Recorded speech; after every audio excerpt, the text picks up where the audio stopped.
terbaca tidak alasan-alasan dari apa responden ketika menentukan pilihan kepada bakal capres A misalnya, bakal capres B misalnya? Ya, memang Mbak Christian, sejak beberapa tahun terakhir ya, ada perubahan sumber-sumber kepemimpinan nasional ya. Kalau di masa lalu itu sumber-sumber kepemimpinan nasional Pak Kristiadi ya, itu dari elit-elit partai, ketua-ketua umum partai ya di masa lalu di awal-awal reformasi ya. Nah, sejak 10 tahun terakhir Pak Jokowi, sumber kepemimpinan nasional kita itu bergeser dari pemimpin-pemimpin daerah.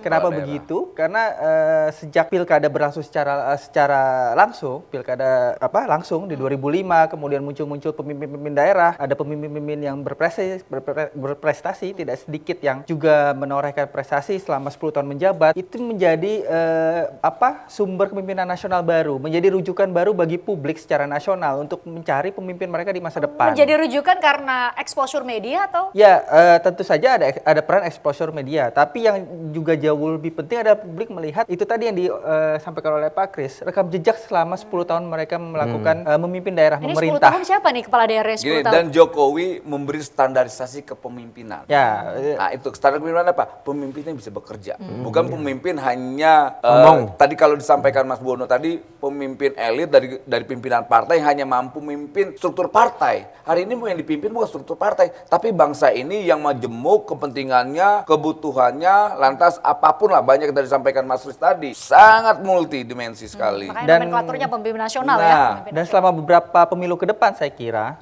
sumber kepemimpinan nasional dari pemimpin daerah ini masih terus akan berlangsung ya.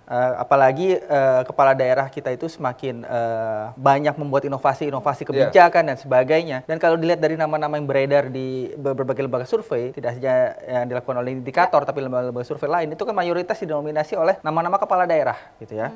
Nama-nama kepala daerah banyak di situ yang popularitasnya tinggi, elektabilitasnya tinggi juga. Dan kalau kita melakukan survei apa yang menjadi pertimbangan pemilih dalam memilih pemimpinnya itu adalah soal kinerja, rekam jejak, kedekatan dengan rakyat, hal-hal semacam itu. Nah, itulah yang agak menguntungkan bagi kepala daerah gitu ya. Bagi orang-orang yang saat ini memimpin daerah, merupakan panggung politik betul, dan mereka juga memiliki akses yang lebih baik untuk berinteraksi dengan publik, dengan pemilih, dengan rakyat kebanyakan gitu ya. Ketimbang mereka tidak memiliki jabatan kepala daerah. Jadi saya kira katakanlah misalnya Pak Prabowo menteri gitu ya, Erick Thohir menteri, Ibu Puan Maharani ketua DPR gitu ya. Itu kan posisi-posisi yang di level pimpinan nasional ya. Ya, betul. Saat ini. Itu menurut Anda malah lebih banyak kemudian mampu meraup suara atau menarik simpati masyarakat adalah kepala daerah saat ini. Dan kondisi pandemi ini juga menjadi semacam blessing ya bagi kepala daerah untuk menunjukkan bagaimana mereka dapat membawa rakyat mereka, membawa publik yang mereka pimpin untuk survive dalam kondisi pandemi itu secara ekonomi, secara kesehatan dan sebagainya. Jadi ada hal yang menjadi tambahan nilai bagi publik untuk melihat calon pemimpin mereka, bagaimana mereka selama 2,5